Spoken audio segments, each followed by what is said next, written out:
Sa kabila ng pagbaba sa survey, kampante pa rin daw si Vice President Jejomar Binay na siyang mananalo sa eleksyon. Bilin naman ni Binay sa kanyang mga taga-suporta, huwag iboto ang mga mamamatay tao at bumibili ng boto. May report si Ivan Mayrina. Ang ganitong pagsalubong at pagtanggap sa kanyang pag-iikot ang basihan ni Vice President Jejomar Binay na siya ang mananalo sa eleksyon sa darating na Lunes. Ngayong araw ang mga bayan ng Dasmariñas, General Trias at Rosario sa Cavite ang inikot ni Binay. Ang Cavite ay kalawang vote-rich province sa bansa.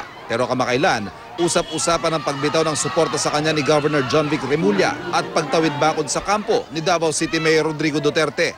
May mawawalang konti, pero may matadagdag din.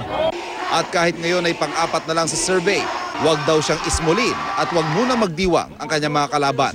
Ako ang mananalo. Paano niyo po nasabi yun, Vice?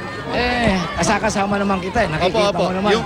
Yung mga resulta ng survey, does that mean na they don't mean anything? Ang survey, na tamang survey, pagkatapos ng halalan. Sa kanyang talumpati, maring ibinili ni Binay sa mga nakikinig na huwag ibotong isang mamamatay tao at lalong huwag maghalal ng kandidatong binibili ang kanilang boto. Ivan Mayrina, GMA News.